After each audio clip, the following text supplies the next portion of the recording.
Good afternoon, everybody. Hope everyone's having a great day. Thank you for joining us for today's webinar.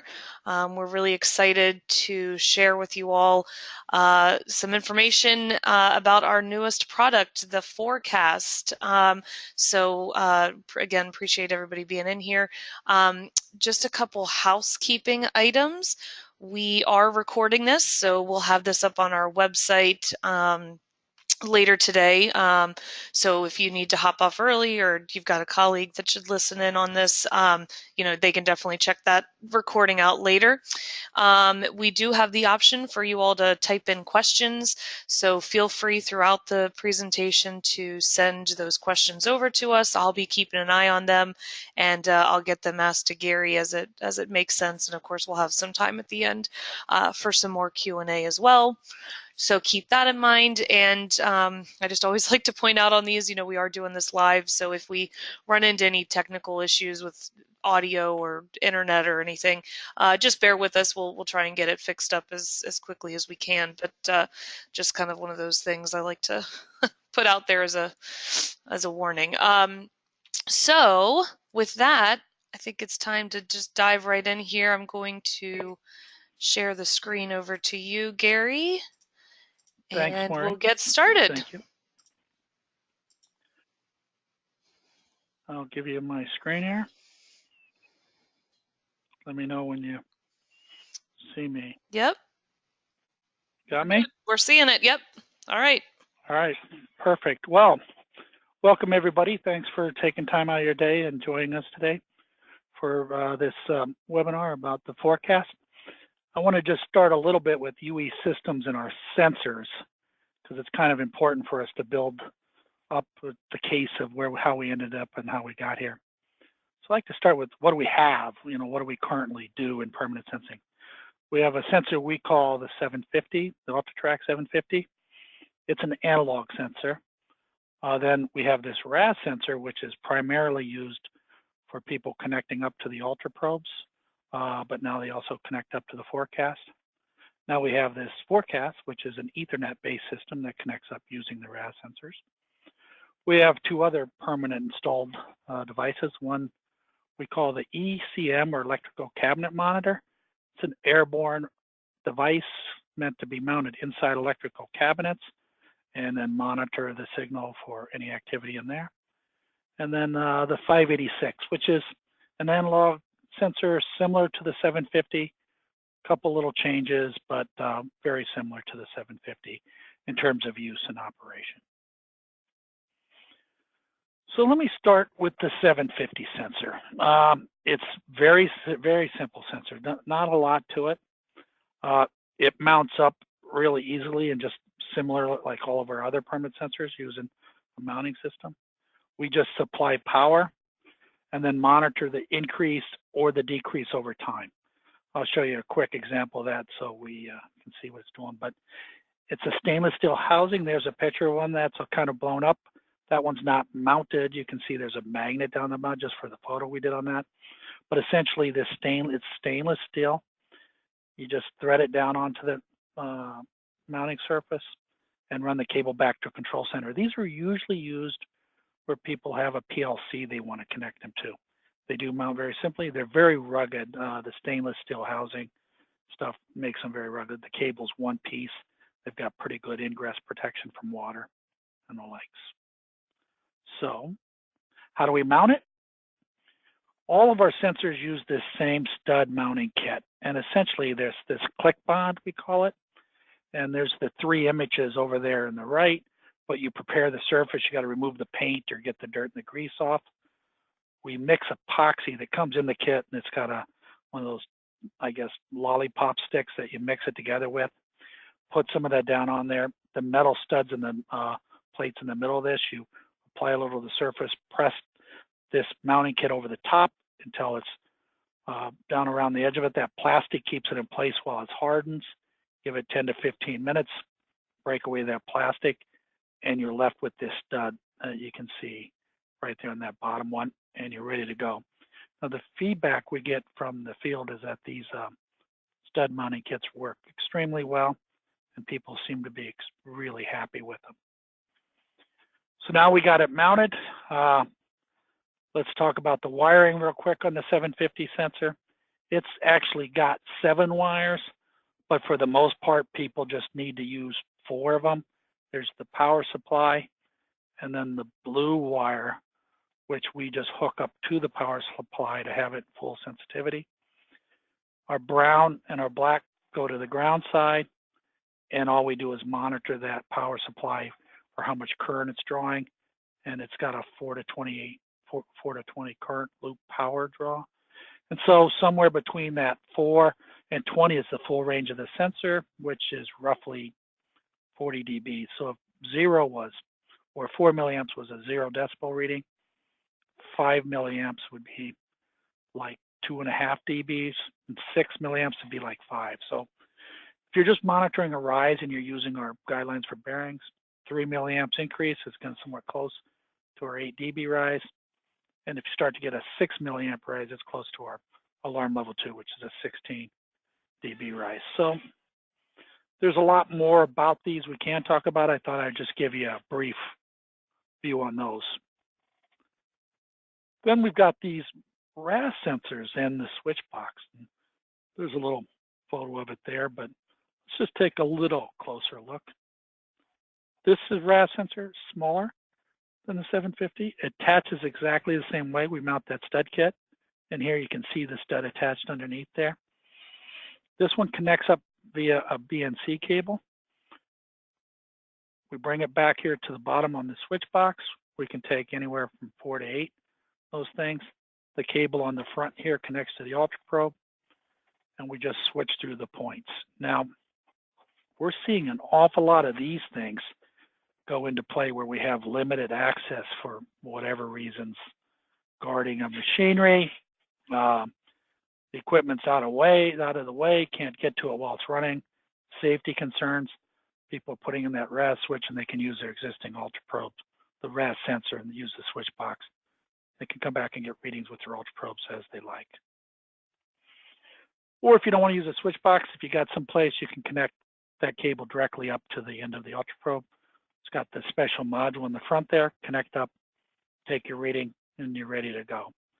Those are extremely popular these days with customers with hard to get to areas. If you get into hot surface temperatures or surface temperatures where the RAS sensors won't take it, this thermal isolation device will bring that surface temperature down quite a bit. We've got success with that up to 600 degrees F, getting that surface temperature down to something reasonable that we can accept with the RAS sensors. It works like a little air radiator there. They work great. I just want to make everybody aware that we can bring that surface temperature down if we need to. You do need an ambient temperature that'll allow for the cooling. But enough about those. What I really wanted to talk to you guys today about was the RAS sensor, or the forecast that we've just developed. And I got to tell you, I'm really excited about this as a product for UE systems. So let's take the example of just a pump and a motor, a typical drive and driven situation. We take our RAS sensors, connect them up using those stud mount kits, connect them via the BNC cables back to the forecast box itself. It can take up to 4 sensors to that box. It's got an Ethernet port on the back. We plug it into an existing Ethernet down, or there's a little example of just putting on a wireless router if we wanted to. Connect it back to the computer. On that computer, we'll install our DMS operating system. That DMS operating system will then let us take these routine readings. The forecast will take them and let us archive these things into a historical database, much like what we had done if we were going out taking regular readings with an ultra probe. That lets us then take those and trend them through like a chart over time. But we also are bringing over the sound files so we can go look at the FFT on that bearing at that time, or of course, slower speed bearings, some of those things, the time series. And all these things are available to you with that forecast in place. So let's dig in a little deeper on this.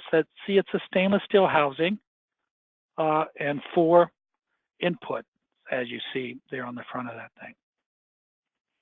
The sensors are, of course, the same RAD sensors that we've been using for quite a few years on the ultra probes. We've got cable lengths everywhere from 3 feet to 1,000 feet, with a lot of those, most of them in stock, because you kind of want to get that cable the right length. Then you've got the forecast, the physical stainless steel box and the electronic components. There is, of course, you got the Ethernet network in your plant. Now, when you install DMS, it's going to install these 3 components. It's going to install a running SQL instance where you can actually store the data. It'll run this software we call the forecast server. It actually operates and keeps in front of the forecast. And there's the DMS itself, the user interface. From an installation point of view or from an end user, the only thing you're really aware of is the DMS running, but it installs those 3 different components. So we consist of the stainless steel housing. It has 4 sensor input. It's got an Ethernet connection on the back. It also has a power supply port on the back. We do make a power supply for it. You can get one of those with it. If you're not sure you've got enough good clean power next to it, we can supply that. It has onboard storage. Now, that's a very important part of this unit. I'll tell you why later. You'll start to see it. Power supply, of course, is optional. Now, if you lose power to this unit and you've got it all set up, it'll keep all those settings. So it won't just go back to its defaults. It'll stay wherever you've got it set to. Maureen, if somebody's interrupting you or has something, just feel free to jump in there. So some things let me back up here one. Simply the RAD sensors, that's one of the things. So some things to remember, these cable lengths, 3, 6, 10. They come standard with a 25-foot cable. If you start to get them longer than that, you do increase the price about $1 a foot over 25. Mounting kits are included. They're in there. They've got good water ingress protection. You will have to start to protect up that connection is where you'll have the water issue. We talked about the thermal isolation yoke, but if you need higher temperature RAD sensors, those are available to you. You can get them up to 250 degree F. We've had good luck with some high temperature cabling. We can get those cables up to about 300 degree F. They come in a shielded metal jacket and they'll take some really good high temperatures. We make these RADs in a heavy duty version where if they're going to barely be subject to, I don't know what the word would be, severe vibration stuff, we can make them out of solid stainless steel front end. You don't want to do that unless you need it because it does bring down the sensitivity some. And we have these high flex cables available. So if you have something like a robot or it's one of those situations where you're going to flex the cable just a lot, that would probably be a good idea. The BNC will take quite a bit of movement, but you want it to be doing, 180 degree bends constantly all day and all night. So in order to get this thing installed, your network needs to be ready. So this forecast, one of the things it really takes on this box is you need a static IP address inside the network. Now this is very similar for those of you who may not be aware of IP addresses or how they operate. It'd be similar if somebody was setting up a network printer in your company that several computers shared. That would be a static IP address that they would use for that printer. So no matter what computer turned on, it always knew where that was at. So that's the premise behind this. It needs a static IP address inside the network. In order to keep track of that IP address, that server, it's the server needs the IP, not the SQL database or the DMS end user. So it's really wherever that server is running, the server for the forecast box. And I'll show you some instances of that here shortly. We input that IP address in the forecast box itself. It makes it locatable. We'll see that in DMS when we go turn it on. It'll also auto-assign an individual IP address for each forecast box, but those are dynamic, so we don't really need to worry about those that much. So let's just take a look here kind of graphically at that system in an easy instance. This static IP address that we've assigned here to this computer, this 192.168.5.210, that's actually the static IP address we're using inside UE systems here for one of the boxes, for the server that's running the boxes that we're testing inside. We went on to our router and set up that IP address to be used by this, and certainly something that can be, set up by your IT department if you can't do it yourself. We simply went into this box here, went into the setup, put in that IP address. When we installed DMS then on that machine, that forecast box was locatable and showed that it was looking for us, ready for us to grab. So that's the most simple setup there, the computer right to the forecast box. So now inside, if this is our server running here, and these are different IP addresses, this happens to be my IP address well, it might not be because it's dynamic, maybe it changed. Stan's, and I think Doug's here is in the office. We know the address for this 210, where the server's at. We put that in our DMS, and all three of us can look in on this computer that's running this forecast, look at the data, and even get a hold of it and change the way it operates and how often it takes readings. So now we can have all these different computers looking in on that whenever it wants to, because that's where the information resides. Or if you want to look at even a little more complicated system here, if we put this forecast out towards a machine here, we could connect it to a Wi-Fi router. That Wi-Fi router could be connected to the forecast server where it's installed. You could have your SQL database in a different place if you already have an enterprise version of SQL running. Then with internet access, these remote sites could all connect in and get all the way back to this forecast. Jump in the internet, coming through the SQL server, going over a wireless transmit router, all the way out to the box. And we have several instances where this actually happens. No different than wired. Once you put that on an Ethernet system, it doesn't matter if you're going over a Wi-Fi or if you're coming through the regular Cat5 cabling or same sort of thing. Might have a little downgrade in speed if it's wireless. Other than that, it's identical. That's the hardware on the forecast. Now, one of the big thing about it is what's going to do for you when you've got it all hooked up and running. The for DMS 6, which we're releasing now with the forecast, that will have an extra tab. And the tab over on the right will say UE forecast. So on your DMS 5, it'll all look the same here. 6 will end up with another tab. And otherwise, everything else is the same. You've got your basic setup as you always had, which is a plant, an application, a group, machines, points, and then historical trees underneath those.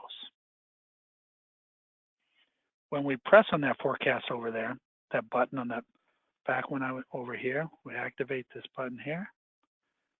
We'll see now we bring up these other 6 actual different tabs. These 5 and then the enable editing. These up here show us the different things we can do with the forecast box. Over here in the list will show us the list of available and running forecast boxes themselves. Here we can change the name of that forecast box so it can match with the name that we had over in our database for that machine. We drop down, look under here, we'll see how many days we want to keep readings on board the forecast itself. So one of the premises of this machine is we can have storage on board and we can bring some or all of that back to DMS. We actually collect here our set, that's both readings and WAV files, by the way. Down below here, we'll get the forecast box details. Its local UUID address, which comes from the circuit board and the chip, the IP address that was assigned to it, and the firmware version that's running on it. So just housekeeping information on the bottom. So you see now I go highlight this forecast points over here, and I bring down here what is very similar if you look at it to what we saw over in DMS. So we picked this plant that had built up over here when we were testing this, test build 96. We brought over the application bearing. These were already pre-set up in DMS. We're just using the pull down window and bringing them over. We picked up this group, stands forecast group, and the machine location was motor 2. Now we went down below here and we assigned the individual points, motor outboard, motor inboard, pump inboard, pump outboard. So now we've taken this entire forecast box and associated it from the plant all the way down to the points and put them in those correct places. Now you can only modify that if you click over here on the enable editing. Otherwise, you're just looking at it.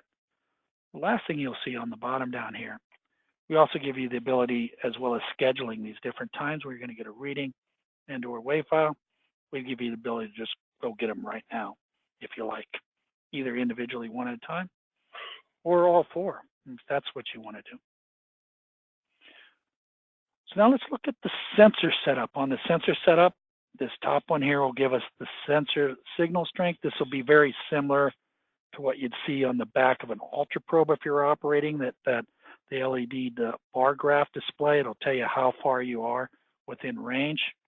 The sensor reading, this will give you the dBs that are coming from that particular channel or point.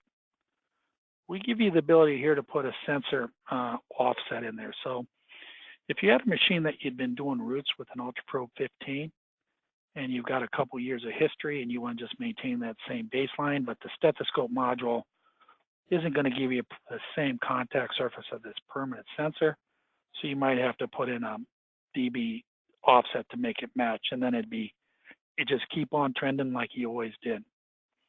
Down below is the alarm state of that bearing, and this next one down is the alarm level. Now the alarm level is really important because this what changes the box from condition 1 or condition 2.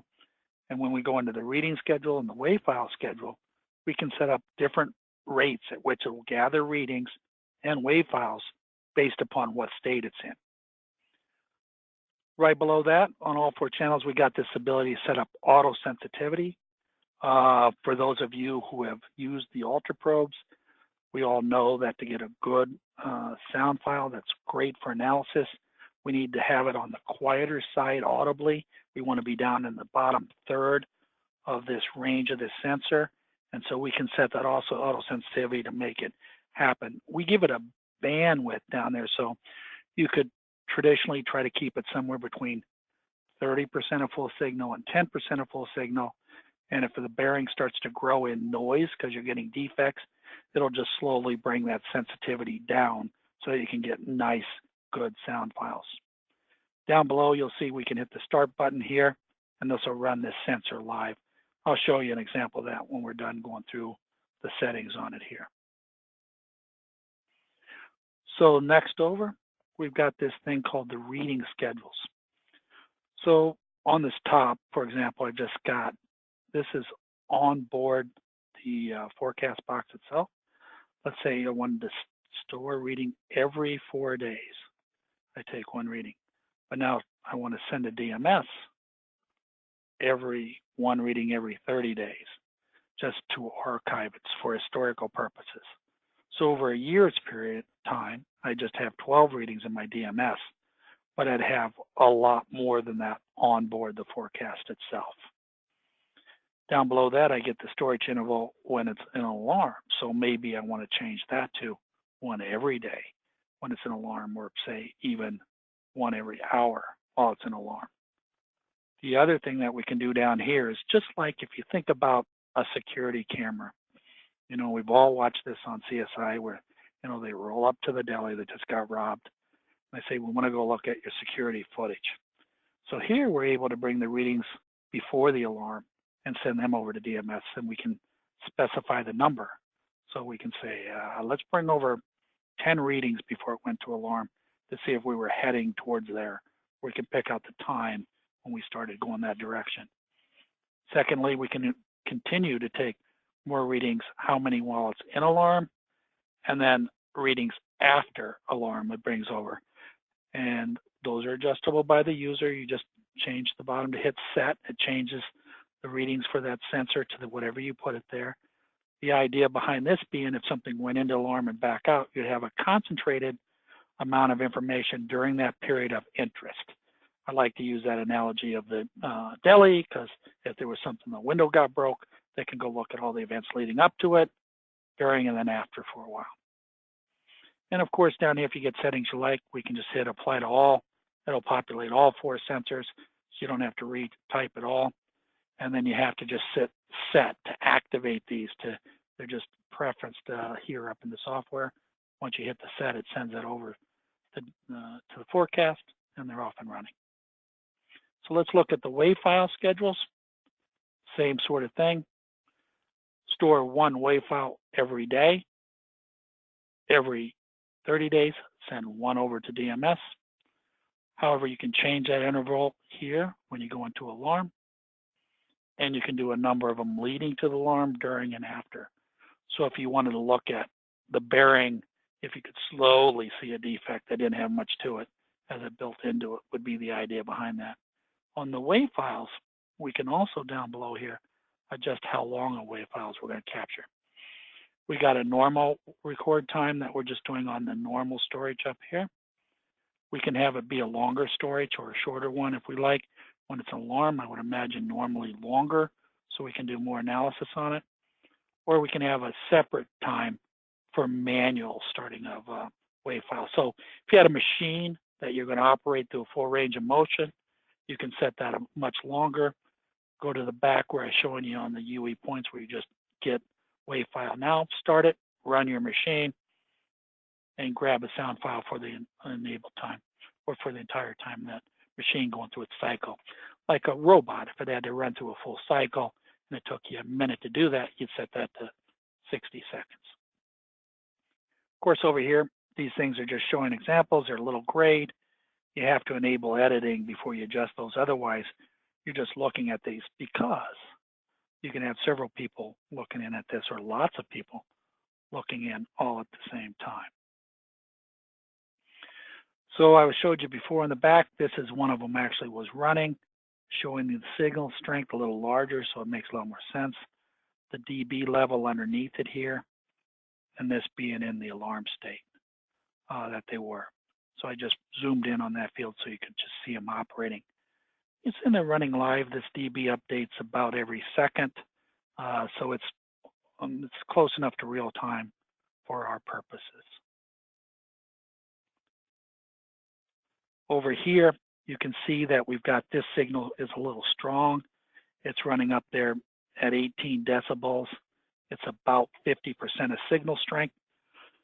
So to get a sound file, a good analyzable sound file, we really should bring that down.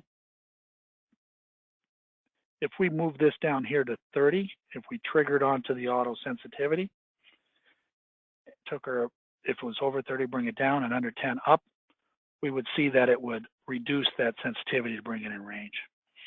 And that's what I did with that one here. I enabled this. You see it starts to bring it down, still the same dB level, but we bring that down to where that sound file is going to be really nice for us to analyze.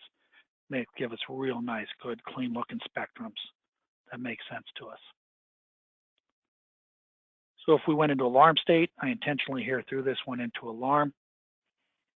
What happens here is you see it goes red. It instantly starts and grabs a sound file, and it throws this in a reading, and it throws that into the second stage of data collection. What if that's more frequent than what we had? It'll start doing it at the new rate. Over time, that populates then your DMS like you would do if you're a root building. Of course, if you got a sound file attached, you can click on that. But if it's an alarm, you'll see the state of alarm was in there in those times. You can build all the data over in DMS that you'd like to. So if you got that over there, of course, you can trend it. You can look at it on a chart and see when it went in, see when it went out over time. If you've got a sound file attached to one of these, like this one right here, you can click on that sound file, launch that spectrum, and go look at the actual detail in the spectrum itself. And of course, if you wanted to go look at previous spectrums, we would just set this overlay on, set that, go get a previous sound file, run it, turn that back on, and you could see them on top of each other. So you could overlay this bearing on top of itself over time, where you could have 4 different overlays and then the current, so you could see 5 different spectrums on top of each other if you had a defect that was growing. And of course, that lets you, oops, backspace other, that lets you report on these things. We can take that chart, we can take the spectrum or the sound file, simply run that into our exception report, link in the sound file itself, and email that over to somebody if we want to show them what's going on with this piece of machine. We're trying to make a case where maybe it should be shut down. We need to take some kind of corrective action, something like that. It's all built right into the DMS with a couple clicks of the buttons. Pick out your charts, pick out your sound files, take your different images, and just put them into a nice little, we call it a 4-up file. With that, that's kind of what I got planned on this here. I have a forecast running that I can get you. You have any questions for me, Maureen? Anything people want to know about? Yeah, just one person was asking, with the forecast, if they already have a database on the Ethernet network, is there a way for the forecast to communicate with that database instead of our software? It would depend on what that database is. It would still need our software as the interface. It would at least need that forecast server, and I would imagine DMS as well. If that database had a way of connecting to the SQL database, they could certainly make those link in behind. So there's nothing locked up in that SQL. You can get to it wide open, but it would have to be able to connect to that SQL database. That's I'd have to know a little bit more about their database to know that for sure, but that's the way that I'd understand it. Awesome. And for the person who asked that, definitely give us a call, and we can talk through more specifics as well. So don't be shy, reach out, and we can help you out. Someone else was wondering what would be a good sensor option to monitor slow speed bearings. Well, that RAD sensor is what we'd use on the slow speed bearings. The RAD sensor in this forecast box is really good at the slow speed bearings. It's got really good processing speed. And the RAD sensor, by the nature of the way we affix them to the point and the sensor sensitivity itself, makes them really excellent at slow speed bearings, because that contact surface area we're getting with that epoxy gives us just a really great signal to go look at. So these are brand new. We don't have thousands of them installed out in the field yet, but the early kind of feedback that we're getting in testing is that we're going to do really great in the slow speed bearings from a sensitivity with this and the RAD sensor. Awesome. Well, that was that. Oh, wait, here comes another one. While you're doing that, I'm going to switch over to my DMS running here. Okay, so yes, go ahead. Someone's just curious how we came up with the product name Forecast. I was driving to work, and we had been thinking about naming it. We had a whole list of things, and on the radio, I think somebody had said something about today's forecast, and the only thing I could think about was this device that we'd been doing. We'd kind of internally been calling it the A to E, analog to Ethernet, was just what we were internally calling it through development. We've been at this for quite some time, so anybody that knows me knows I get obsessed with sort of, and it's all I could ever think about. So then it just made sense, the forecast, because essentially that's kind of what we're doing, is we're actually trying, just like you get up in the morning, you want to know if it's going to rain or be hot or cold. Here, you're going to want to know what's happening in your plant. It's your plant's forecast for that day from a bearings point of view. So that's kind of where it came from, was on the way driving to work on the Taconic. Good Perfect. question. I've got to meet that person. Yeah. So, okay, back to the slow speed bearing. Someone's got kind of a follow-up. How Okay. slow are you talking about when you talk about slow speed? Are you talking basically what kind of? Well, slow speed means a lot of different things to different people. From our point of view, anything under a couple hundred RPMs is probably considered slow. But for us, it really has more to do with signal strength that the bearing's putting out. So if you've got a extremely slow speed bearing, a quarter RPM or something, but it's got a heavy load on it, it's still putting out an awful lot of ultrasound from our point of view. So if you had a really slow RPM bearing that was nearly floating, that didn't have any load, you probably wouldn't get any signal. It wouldn't be very good at that at all. So it really has to do with the function of load and RPM. So if you have load on it, then it's going to work extremely well. If it's more of a free floating, doesn't have much load on it, it becomes more difficult. Certainly can check it pretty easily. If you have an ultra probe and you're getting a reading out of it, then we can do it with this forecast. All right, that was it for now. Okay, so here, let me just show you, I opened up DMS here. And if we go look at the DMS over here, here's our database. And so you can see the historical readings are gathering over here. We keep deleting these, wiping them out, and starting over again. But so this over here is the other box that opens up with the DMS. With the forecast. When I hit that forecast box, and here I can launch and start this sensor, and I can just watch that sensor sensitivity up here. And you guys see my dB reading updating? Is that showing okay on your screen there, Maureen? Yeah, yep. Yeah, so I can do that with one or with all four. And so it'll just tell me if I need to have my sensitivity adjust or if I can make those things run. And so you can just sit and start. If you wanted to just go look in on them, you could come in and start and watch as many bearings as you wanted to.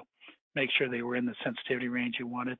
And we'll keep working on different upgrades and different things we'll do to this to where we could, in essence, make it alarm you to your cell phone, things along that line when you get something that's out of whack.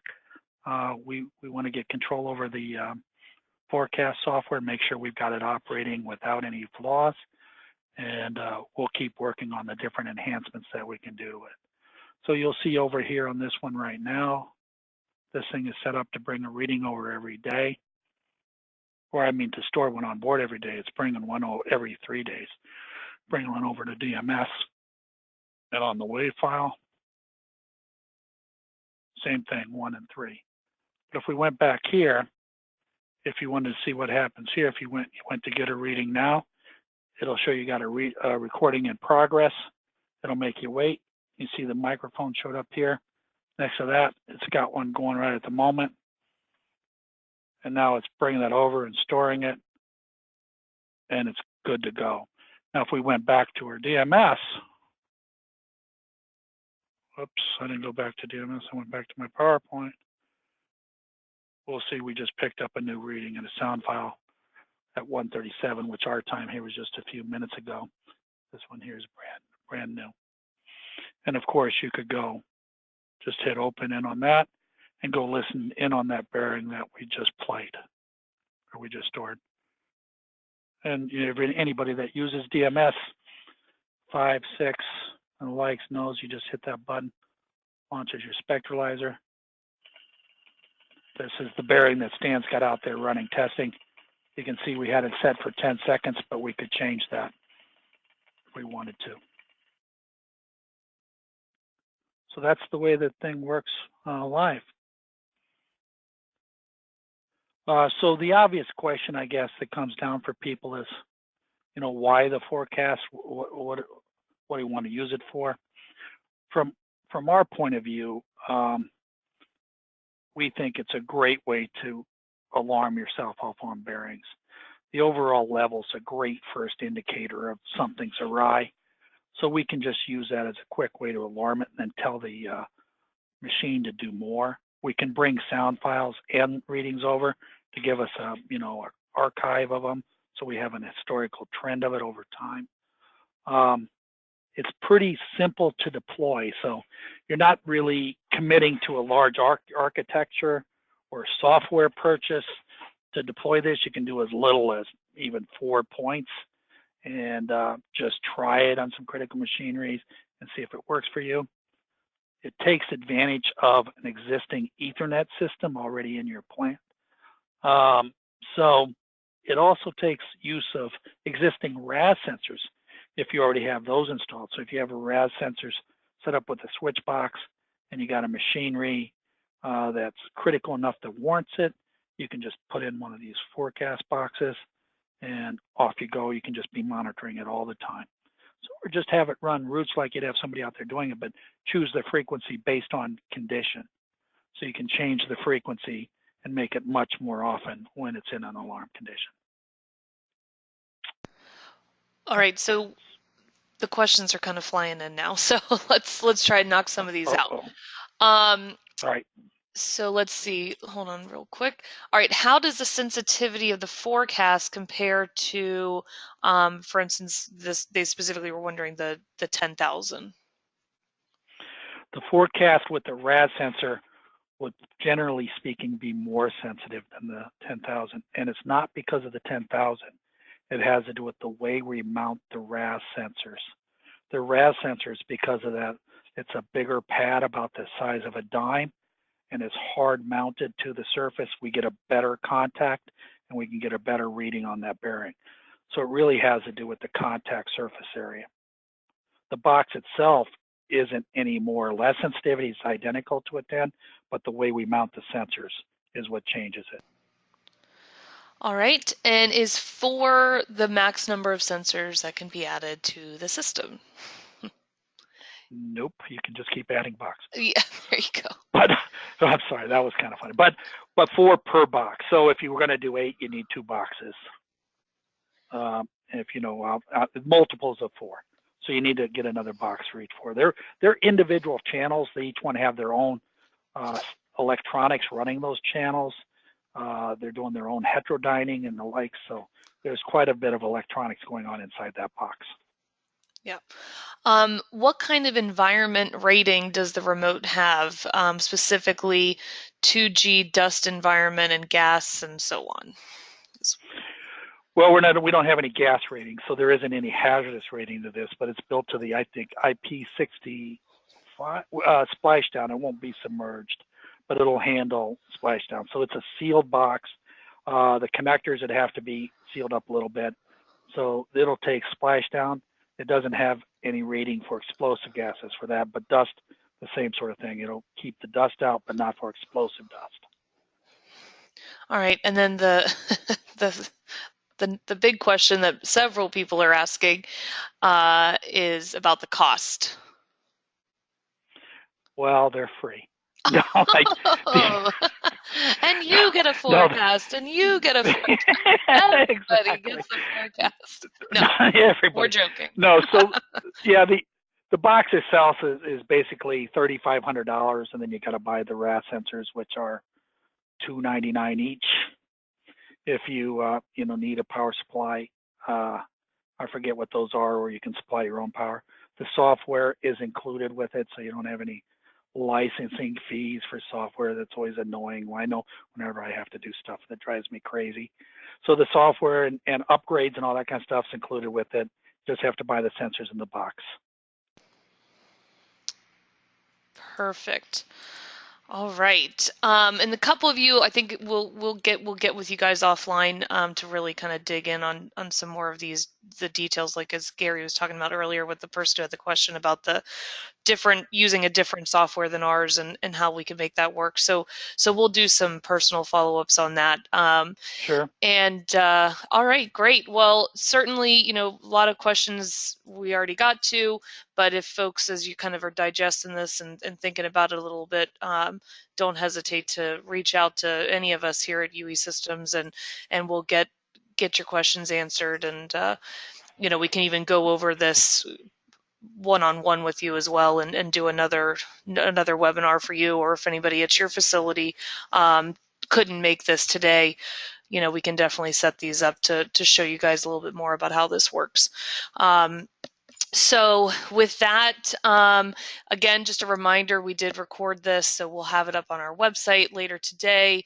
But just want to kind of, in closing, just kind of remind you of some of the other things that we've got available. Our online training courses, we've got the mechanical inspection and lubrication, our compressed air survey, and the electrical inspection. We're super close to rolling out our steam trap inspection course, so you'll be hearing from us about that when that's ready.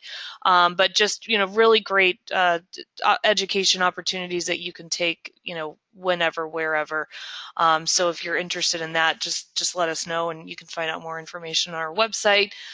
Just a couple different ways, to stay connected with us in between these webinars where we get together. Twitter, the Ultra Probe Users group on LinkedIn is a great spot as well. So don't be shy. Definitely stay in touch with us. And with that, I'll leave our contact info up here for a little bit. And again, any questions, just let us know. And like I said, we'll follow up one-on-one with some of you after this is over. And yeah, we're excited. So we hope this was a good intro for you. Thanks, Gary, for walking everybody Thanks, through Paul. it. And we'll be back at you guys with another webinar for November, and we'll look forward to talking with you guys then. All right, thanks.